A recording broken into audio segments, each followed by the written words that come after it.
ซาลาเปาแล้วมีไข่เตาพร้อมเด้อมื้อนี้เด้อ ยังน้อย ไข่เตาไข่ข้นก็มีทำขาย ว้า ยุ่งจับได้อยู่จะขาย ไอ้คนมันไปยังไง จะไหนมาส่งในเมืองนึงเด้อนะ ยังน้อยเพิ่นเมื่อใครเด้อยังน้อยเมื่อใครน่ะมา บายดีท่านผู้ชมเมื่อสุขสุขคนอีกทีนึงเนาะ สวัสดี พบกับพวกเราสองคนซ้อมสินใส่เซอร์แนล วันนี้เฮาก็อยู่ตลาดน้อยเนาะ แมน สิ วันนี้ ไป เอาที่มาอย่างคนไทยวันนี้ มาเบิ่ง เออ แล้วก็มาขายนะ มื้อนี้เนาะสิได้เว้าจังซี่กับท่านผู้ชมก็คือว่ามื้อนี้เฮาสิลองมาเป็นพ่อค้าขายซาลาเปามื้อนึง เรามาเนาะ ว่าสิได้ขายบ่เนาะลองเอามันเป็นชาเลนจ์เนาะเป็นสิ่งที่ท้าทายเบิ่งว่าพอสิประสบความสำเร็จหรือบ่เนาะคันบ่ประสบความสำเร็จว่าสิเฮ็ดอาชีพขายซาลาเปาเนี่ยต้องใส่ เอาไปพ่อขาเบิ่งยังว่าสิไปเป็นอะไรเนาะเอาสิได้รับเอาซาลาเปาจากซิงโตแดนไตนั่นแหละ เนาะเพราะว่าช่วงนี้เศรษฐกิจก็ย่ำแย่เนาะลองหาเงินใช้ตัวเอง ลองหาอาชีพเสริมมา 50เสริมไป สันบ่ไปเลยบ่ ไปน้ำกันเนี่ย ไปเลยเอาพากันเขาไปเบิ่งทางหารเลยเนาะทาง ชื่อเป็นไงดิชื่อเป็นไงดินี่ก็จะประจักษ์ นี่มันหารของสิงโตไข่เตาเนาะกับบริมีแต่ไข่เตาเด้อมีไข่หานน้ำบ่แม่นเด้อมีทางซาลาเปามีเคฟเนาะแต่ก่อนมันก็ขายเคฟเนาะมีขนมหลายๆอย่างว่าซะ อันนี้ผู้ช่วยเพิ่น นี่กำลังแพ็คอาหารอยู่แพ็คซาลาเปาให้อยู่ที่เราจะไปขายในมื้อนี้ไปเอาสิขายนี่มันขายทุ่งหนึ่งนี่พอได้ซ้อนใส่ต้องจับอาหารซ้อนใส่พอได้จังไรเนี่ยขายอย่างไรเนี่ย ลง5,000 2 ก่อน5,000เนาะ แต่ที่ว่าเขากินได้นี่ได้เมื่อก่อน5,000แถมทงเนาะ ยังถูกต้องถ้าเทียบใช้เงินบาทก็สิประมาณ7 บาทเนาะ 7 บาทบ่ 7 บาทนี่แหละ บ่2 ก่อน5,000 โอ้ นี่เด้อวัน ไป 10มา10เหมือนกันเนาะ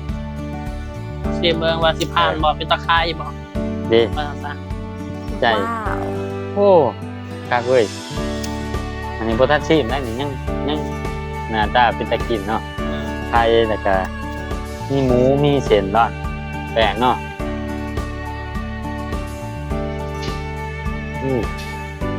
คักเว้ย แจมบ่ อ๋อน้องเหรอวะจ๊ะ นะ น้องเหรอ ลองก่อนแล้วแหละ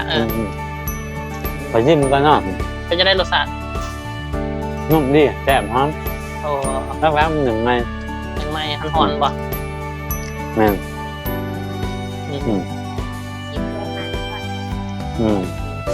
ครับ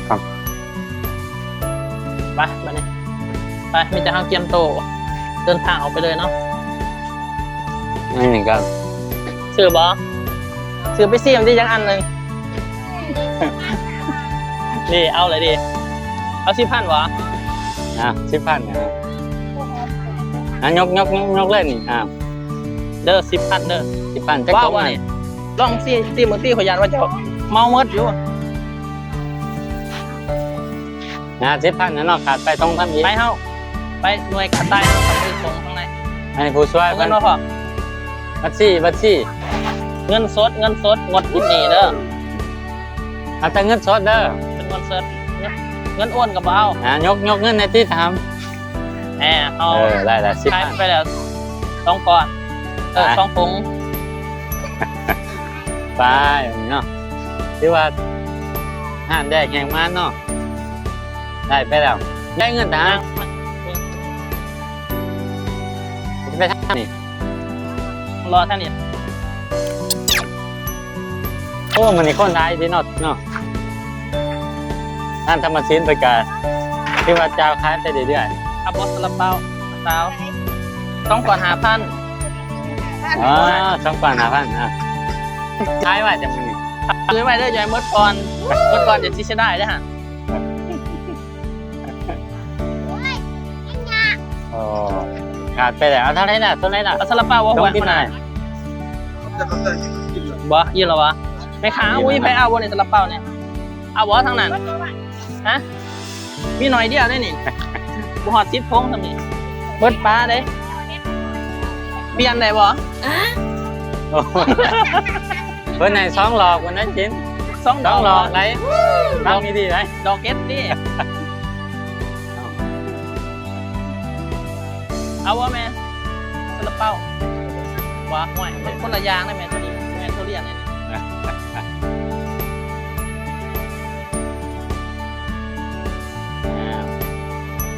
เอาอะไรลูก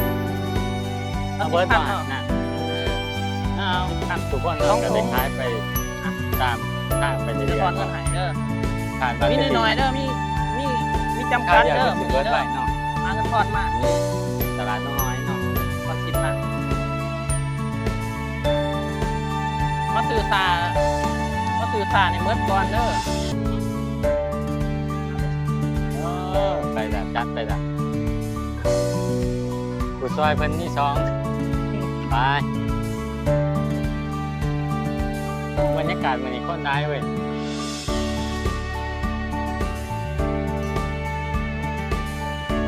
ได้ไหมค่ะว่าวัตถุเปล่านี่ฮะห่วยคำมาแล้วนี่ท้องก่อนพันแล้วท้องก่อน5,000เมื่อท้องก่อนพันไหน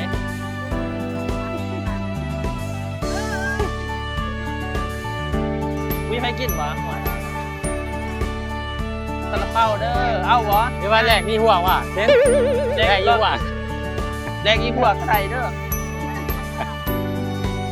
ต้องก่อน5,000เด้อไปเจ้านี่เอาบ่แม่ต้องก่อน5,000นี่เด้โอ้ยโอกาสนี่ทุกเป๊ะเพิ่นกินแต่น้ำเนี่ยเพิ่นอยากเพิ่นน้ำนี่มาเอาจะโค้งเฮามื้อนี้ เด็ด ต้องโค้งบ่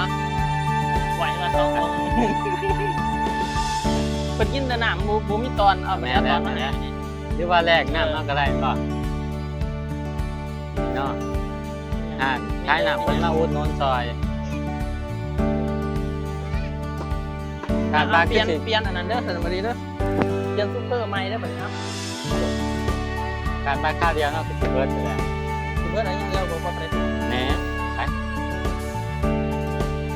ไปรุ่นไปตาม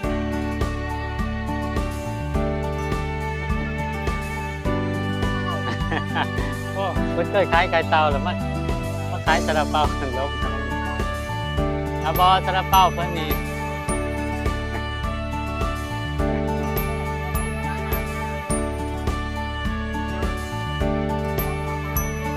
อาบอซาลาเปา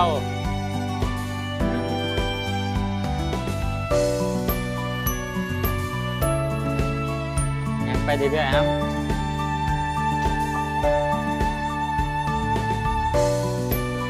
เอาซาลาเปาบ่เอ้ยแยกเอาก็ได้นี่เพิ่นอะไรไข่เต่าตามแล้วว่ามีไข่เต่ามันนี่ไปปุ๊บไปนานเรื่อยๆ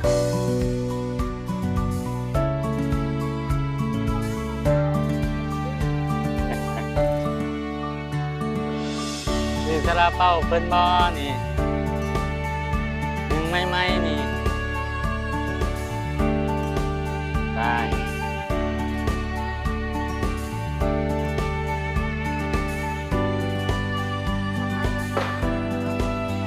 ซาลาเปาบ่เอ้ย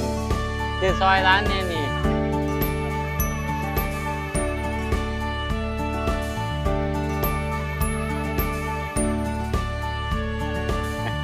ซาลาเปามาอีกแล้วเอ้าฝนตกห้ามหมอหน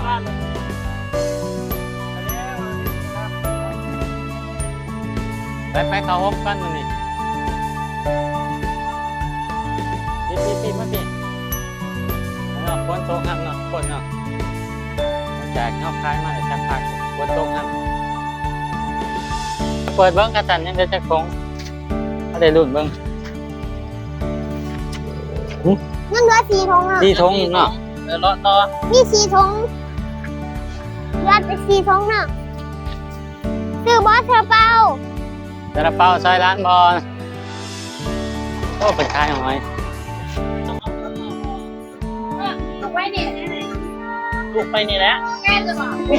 สัมผัสมาดิโอเคโอเค เอาเอาหนังการจบแล้วนะนี่มันสื่อไฟประเด็นก็มีเนาะ ตอนนี้นะป๊าป้าไปจนถึงเหตุมัน ไอ้ต้องไปต้องก่อน ต้องก่อนนะเพราะว่านี่ วันนี้กับชิไปเลยเนาะ เอาวะ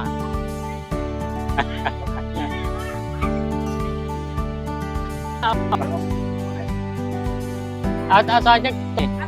ท้องเดียวนะไม่เบิ้ลแล้วนี่เลยแซ่บอาห้องแซ่บเฮ็ดเองนี่อยู่ฮะดีถ้าบ่แซ่บไปเปลี่ยนก็ได้โอเคเปลี่ยนเลยแม่เอาบัญชีแสบแห้งเด้อแสบแห้งเด้อสลับเปาเด้อแสบแห้งดีแม่คุณนาก่อนจันวัน มื้อหน้าเอาอีกเนาะขอบใจเด้อไป เอาบอสเปล่า ซาลาเปาบอเลยแซ่บได้นี่หอมเอาบ่ของก่อน5,000นี่หอมแซ่บเฮ็ดไปนะ เอาบอสแจ็คผม เด้เพิ่นเอาล่ะทอดให้เพิ่นกินเลยเริ่มมันจะแซ่บเฮ้ยเอากินแต่รีวิวเลย ได้บันนี้ว่ามีเงิน1,000ไปแจกก่อน บ่ทอดก็ได้เด้อเพิ่นมาบ่ทอดก็ได้ ทุกคนก็ได้โอเคได้ เฮ็ดใหม่ๆได้หั่น ท้องไม่ไง โว้ยเบิร์ดได้นี่สินเบิร์ดได้นี่น้องตัวตายเนาะอ้าวให้เบิร์ดได้บอสแล้ว ทีเด้อฮะทีเด้อครับปัญหากันจะมาไปแม่ บ้านยากกว่าไหม อันนี้เนาะทงสุดท้ายแล้วเนาะลูกค้ามาสั่งเติมได้ที่ไหน ทำไม เอา เหร เติ อ มเหรอโอ้ยซาลาเปาแซ่บร้ายเนาะเพิ่นว่าเนาะอัน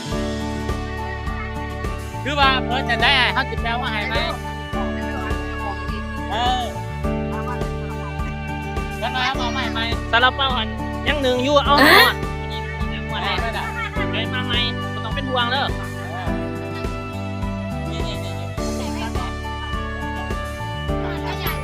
ถังขยะ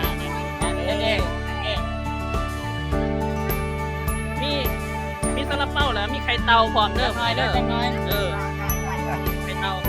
ไข่ข้นก็มีทำคนขายยืมยัดเลยจะขายจะไหนมาส่งให้เด้อนะ รักน้อยเพิ่นเมื่อใครเด้อเมื่อใครละมาช่างไง กัดจบลงไปเนาะกับการขายซาลาเปาข้างในมือ ที่ว่าชบผลสำเร็จมือแรก กับสิบเนาะบรรยากาศการขายของความเป็นบอสใจ เนาะฝากทุกคนติดตามเด้อ แล้วก็ยังได้ว่าอยากกินเปาของพอเนาะสามารถจองได้เนาะจองได้หรือว่าสิบที่น้อยก็ได้ แม่น สวงแรงเลยจังเฮ็ดสวงเซาอันเฮ็ดบ่ทันเนาะ แม่นเนาะ ฝากทุกคนที่เนาะ ดาว อาชุดกับลาดไปก่อนเนาะ เดี๋ยวไปในคลิปหน้าเนาะขอขอบใจ ไป